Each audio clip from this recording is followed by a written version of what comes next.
Bedkashi online কলেজের স্কুলের পক্ষ থেকে সকলকে জানাই স্বাগতম। প্রিয় শিক্ষার্থীবৃন্দ, আশা করি তোমরা ভালো আছো। আমিও আলহামদুলিল্লাহ ভালো আছি। কোভিড-19 করোনা ভাইরাসের কারণে তোমাদের সাথে আমাদের সরাসরি ক্লাসে সাক্ষাৎ হয় না। তো গত 20 মে 2020 আমফান ঘূর্ণিঝড়ে কয়রা উপজেলা সহ 4টি ইউনিয়ন প্লাবিত হয়। আমাদের স্কুল আইজও পানিতে ডুবে আছে। তাই বলে আমাদের পড়ালেখা থেমে থাকবে না। আমরা অনলাইনের মাধ্যমে পিছিয়ে পড়া পড়ালেখাগুলো আমরা এগিয়ে নেব। তোমাদের যেখানে আসো খাতা কলম নিয়ে আমার ক্লাসটি দেখবে। আমি মোহাম্মদ আসলাম হোসেন, কম্পিউটার শিক্ষক, বেদকাশী কলেজের স্কুল কয়রা খুলনা।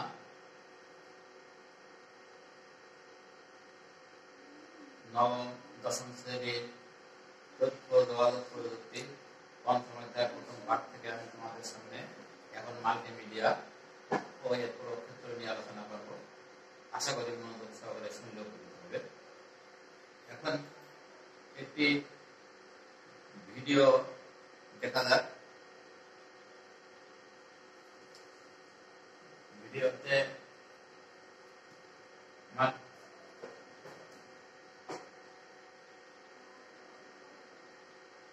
এলিমেন্টস আমরা শব্দ শুনতে পাচ্ছি না, কিন্তু দেখে বুঝে নেব।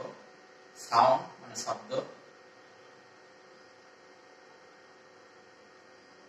টেক্সট মানে বর্ণ, টেক্সট বর্ণ, শব্দ বর্ণ এবং পিকচার ছবি। ভিডিওটি থেকে তোমরা কি বুঝতে পারলে? তাহলে আজকের আলোচ্য বিষয় আমাদের কি হতে পারে?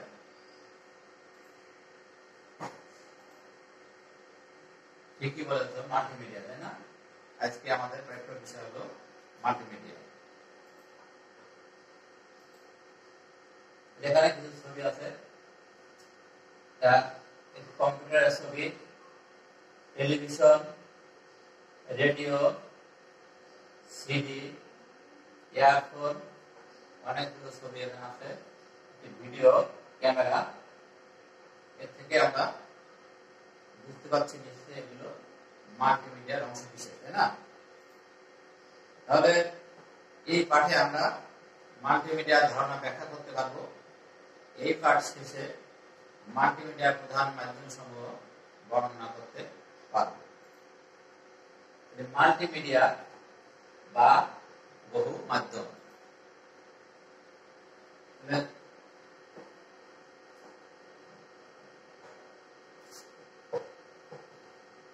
তারবিহীন মাল্টিমিডিয়া, সংকেত প্রক্রিয়াকরণ, মুভি দেখা, এগুলো হলো মাল্টিমিডিয়ার অংশ। ইন্টারেক্টিভ মাল্টিমিডিয়া, তারবিহীন মাল্টিমিডিয়া, সংকেত প্রক্রিয়াকরণ, মুভি দেখা ইত্যাদি ইন্টারেক্টিভ মাল্টিমিডিয়া। অর্থাৎ এটি এমন একটা বহু মাধ্যম যার সাথে ব্যবহারকারী যোগাযোগ করতে পারে। এটা হলো ইন্টারেক্টিভ মাল্টিমিডিয়া। আবার বলি, ইন্টারেক্টিভ মাল্টিমিডিয়া কি? ইন্টারেক্টিভ মাল্টিমিডিয়া হলো তারবিহীন একটি মাল্টিমিডিয়া, সংকেত প্রক্রিয়াকরণ, মুভি দেখা ইত্যাদি, এগুলো হলো interactive multimedia. Interactive multimedia, interactive multimedia হলো সেই বহু মাধ্যম তার সাথে ব্যবহারকারী যোগাযোগ করতে পারে। ইন্টারেক্টিভ মাল্টিমিডিয়া হলো সেই বহু মাধ্যম তার সাথে ব্যবহারকারী যোগাযোগ করতে পারে। ভিডিও গেমস ইন্টারেক্টিভ মাল্টিমিডিয়া হতে পারে। শিক্ষামূলক সফটওয়্যার বা ওয়েব পেজ সবই হচ্ছে ইন্টারেক্টিভ মাল্টিমিডিয়া। তাহলে আমরা এখন তোমাদের একটু গোড়ায় কাজ দেব। এখানে 5টা ছবি আছে। ছবিগুলোর মধ্যে কোনগুলো মাল্টিমিডিয়া দুটি করে কারণ তোমরা লিখবা। সময় দেবো তোমাদের 2 মিনিট।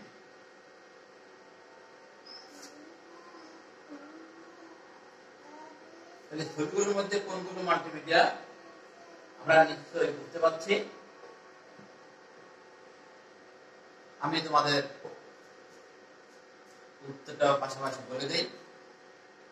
ওয়েব পেজ, এটা একটা ওয়েব পেজ। শব্দ, বর্ণ এবং চিত্রের সমন্বয় ঘটলে সেটি হবে multimedia, interactive multimedia. Video, TV, video games, video TV, এগুলিতে কেন ইন্টারঅ্যাক্টিভ মাল্টিমিডিয়া? বর্ণ, চিত্র, শব্দের ব্যবহার রয়েছে, এজন্য এগুলো ইন্টারঅ্যাক্টিভ মাল্টিমিডিয়া। জোড়ায় কাজ শেষ।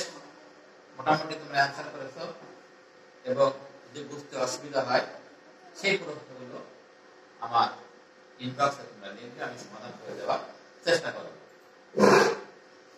সরাসরি সম্প্রচার কাজে ব্যবহৃত ইলেকট্রনিক যন্ত্রটি মাল্টিমিডিয়া নামে পরিচিত।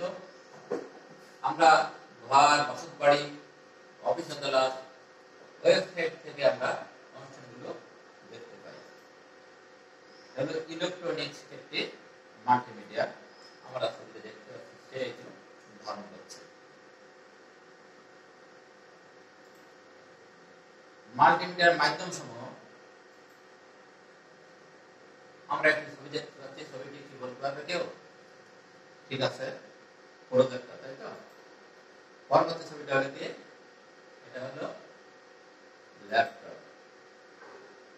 পরবর্তী ছবি হলো কম্পিউটার। তাহলে এটা হলো প্রজেক্টর, এটা হলো ল্যাপটপ, এটা হলো একটি কম্পিউটার। কেমন?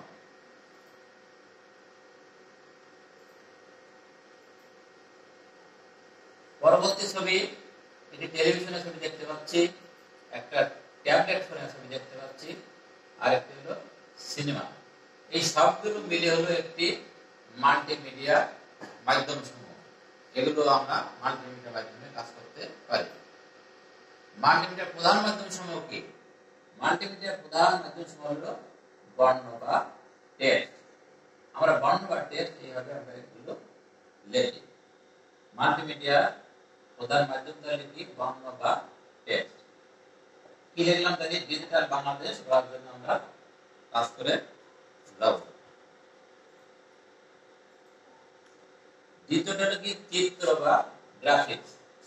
আমরা প্রকাশনার জগতে বই, পুস্তক, কাগজপত্র যখন ছাপাই, এটা মুদ্রণ বা প্রকাশনার মাধ্যমে ছাপাই। এখানে যদি ছবি দেওয়া হয় সেগুলোকে বলা হয় গ্রাফিক্স। গ্রাফিক্স ডিজাইনে কম্পিউটারের ব্যবহার শুরু হয় কত সালে? 1990 এর দশকে। চিত্র বা গ্রাফিক্স। তারপর এটা ভিডিও। ভিডিও হলো এক ধরনের, আমরা ভিডিওটি দেখি,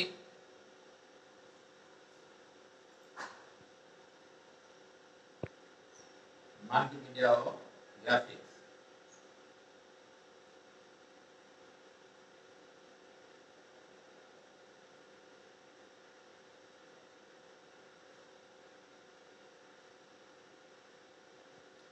ভিডিও হলো এক ধরনের চলমান গ্রাফিক্স। টিভি ও ভিডিও সকল ক্ষেত্রে ব্যবহার ব্যাপক।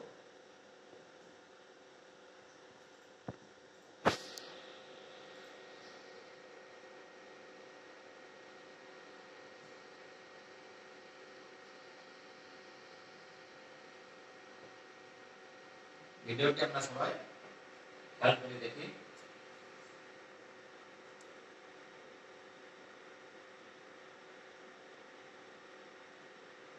মাল্টি অর্থাৎ বহু, মিডিয়া অর্থাৎ মাধ্যম। মাল্টিমিডিয়া অর্থাৎ বহু মাধ্যম। মানুষের প্রকাশ মাধ্যম হলো বর্ণ, শব্দ আর চিত্র। বর্ণ, শব্দ, চিত্র মানুষের প্রকাশ মাধ্যম।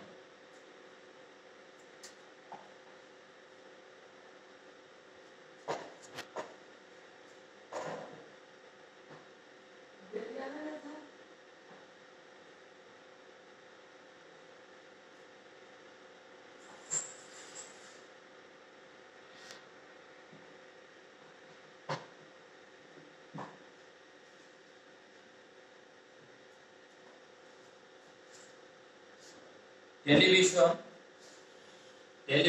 Video, cinema, multimedia,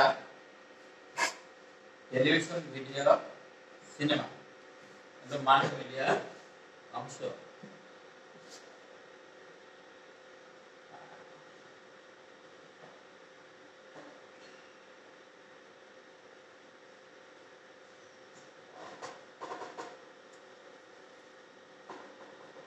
television, video, cinema, মাল্টিমিডিয়ার একটি অংশ। Video game, web page, internet, electronic multimedia. Video game, web page, electronic multimedia.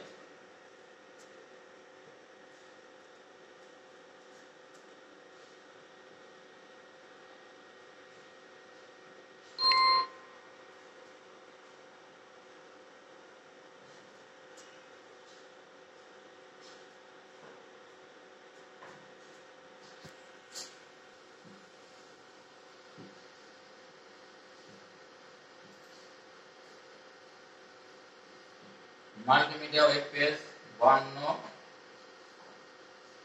বা টেক্সট, চিত্র, গ্রাফিক্স,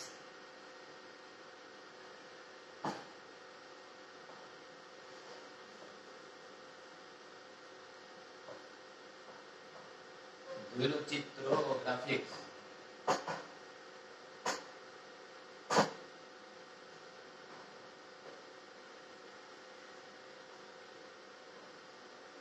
ভিডিও,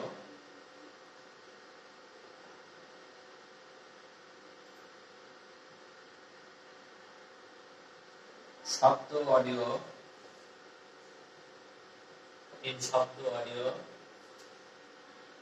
চিত্র, গ্রাফিক্স মধ্যে ভিডিও, অ্যানিমেশন, সিনেমা। ভিডিও, শব্দ, অডিও, তাই হলো মাল্টিমিডিয়া সফটওয়্যার।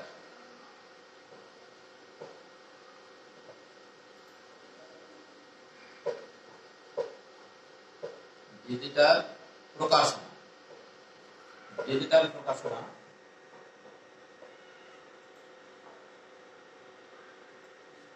ভিডিওটি আমরা দেখলাম। ভিতরে ভিডিও কি? ভিডিও এক ধরনের চলমান গ্রাফিক্স, টিভি, হোম ভিডিও সকল ক্ষেত্রে ব্যবহার ব্যাপক। তাহলে মাল্টিমিডিয়া প্রক্ষেত্র বর্ণ, টেক্সট, চিত্র, গ্রাফিক্স, ভিডিও, অ্যানিমেশন, সিনেমা। তিনগুলো যদিও শব্দ ও অডিও। মাল্টিমিডিয়া সফটওয়্যার হলো ডিজিটাল প্রকাশনা। শব্দ বা অডিও রেকর্ড সম্পাদনা ইত্যাদি ক্ষেত্রে সারা দুনিয়া এখন কম্পিউটারের উপর নির্ভর করে। শব্দ বা অডিও। শিক্ষার উপকরণ হিসেবে আমরা কি কি ব্যবহার করতে পারি? একটি মাল্টিমিডিয়া ক্লাসের ছবি দেখতে পাচ্ছি। ডিজিটাল কন্টেন্ট একটি মাল্টিমিডিয়া ক্লাস। এটি তথ্য যোগাযোগ প্রযুক্তিতে আমরা ব্যবহার করি। তথ্য যোগাযোগ প্রযুক্তিতে মাল্টিমিডিয়ার ব্যবহার। এর উপকরণ হিসেবে আমরা ডিজিটাল কন্টেন্ট ব্যবহার করতে পারি, মাল্টিমিডিয়া ক্লাস আমরা অংশগ্রহণ করতে পারি, তথ্য যোগাযোগ প্রযুক্তিতে আমরা আইসিটি বই ব্যবহার করতে পারি। Multimedia software, best multimedia software, visual library, PowerPoint শেখা, পাওয়ারপয়েন্ট মুক্তবাজার কপিরাইট বই। বাংলাদেশে মাল্টিমিডিয়া প্রস্তুত হওয়া কেবল শুরু হয়েছে। ডিজিটাল প্রকাশনায় ডিজিটাল গ্রাফিক্স, কম্পিউটার প্রকাশনা, ডিজিটাল সিনেমা, নির্মাণ থেকে প্রক্ষেপণ, একটা ট্যাব। 21 শতক অবশ্যই ডিজিটাল প্রকাশনার শতক হবে বাংলাদেশেও।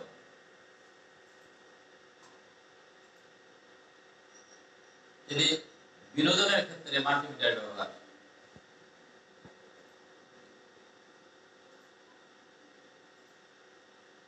আমরা একটি চলচ্চিত্র নির্মাণের কিছু ছবি দেখতে পাচ্ছি। টেলিভিশনের জন্য অনুষ্ঠান দেখছি আমরা, সংবাদপত্র পাঠ একটি ছবি দেখতে পাচ্ছি, কম্পিউটার গেমস তৈরি একটি ছবি আমরা দেখতে পাচ্ছি। তাহলে চলচ্চিত্র নির্মাণ, টেলিভিশনের জন্য অনুষ্ঠান, সংবাদপত্র পাঠ, কম্পিউটার গেমস তৈরি ইত্যাদি এগুলো হলো বিনোদনের ক্ষেত্রে মাল্টিমিডিয়া ব্যবহার হিসেবে এগুলো আমরা উপভোগ করতে পারি। বিজ্ঞাপনের কাজে মাল্টিমিডিয়া ব্যবহার,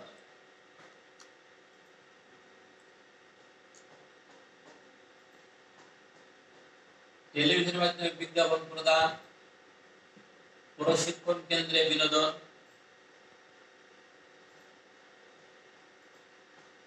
গাড়ি চালানোর ক্ষেত্রে আমরা মাল্টিমিডিয়া হিসেবে ফোন ব্যবহার করতে পারি। মনে করো যে আমরা এখান থেকে যখন ঢাকা যাব, তখন আমি বিভিন্ন রুট নির্মাণ করে আমি পূর্ব থেকে দেখে নিতে পারি যে কোন পথে গেলে ঢাকায় আমি সহজে পৌঁছাতে পারবো। সেটা আমি মাল্টিমিডিয়া ব্যবহার করে অচেনা পথকে চিনে যেতে পারি। ডিজিটাল বিজ্ঞাপন, বিজ্ঞাপনগুলো আমরা মাল্টিমিডিয়া ব্যবহার করে বিজ্ঞাপনগুলো ব্যবহার করতে পারি। গেমস হিসাবে আমরা কম্পিউটারে আমরা গেম খেলতে পারি। বাচ্চাদের নিয়ে, বাচ্চারা সাধারণত কম্পিউটার মাধ্যমে গেম খেলে, এগুলো মাল্টিমিডিয়ার ব্যবহার রয়েছে। কম্পিউটার গেমগুলোতে মাল্টিমিডিয়ার ব্যবহার রয়েছে। অ্যানিমেশন হিসেবে আমরা, অ্যানিমেশন দ্বিমাত্রিক বা ত্রিমাত্রিক হতে পারে। আমরা এখানে দেখতে পাচ্ছি একটা কাপে চা ঢেলা হচ্ছে, এটা অ্যানিমেশনের মাধ্যমে করা যেতে পারে মাল্টিমিডিয়া ব্যবহার করে। তাহলে এবার আমি তোমাদেরকে একটু মূল্যায়ন করব।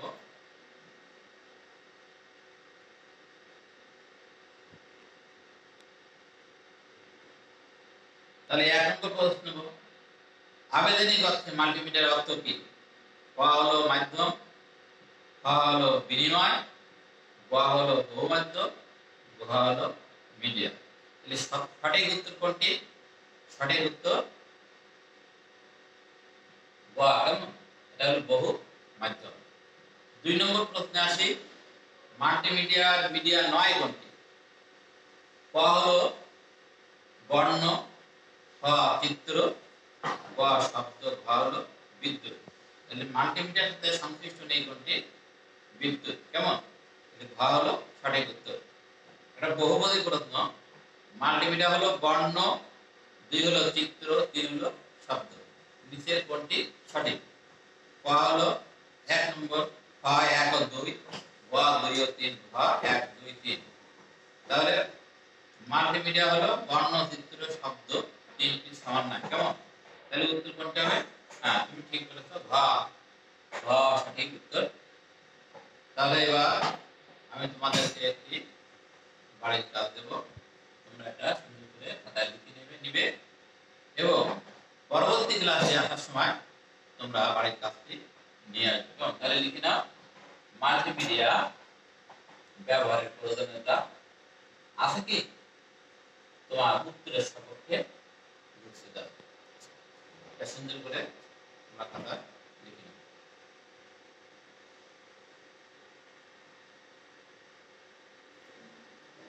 তাহলে সকলকে ধন্যবাদ। আজকে এই পর্যন্ত।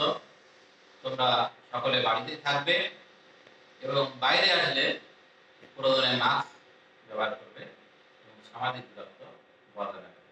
পরবর্তী ক্লাসগুলো না হওয়ার পর্যন্ত তোমরা ভালো থাকো, সুন্দর থাকো। আল্লাহ হাফেজ।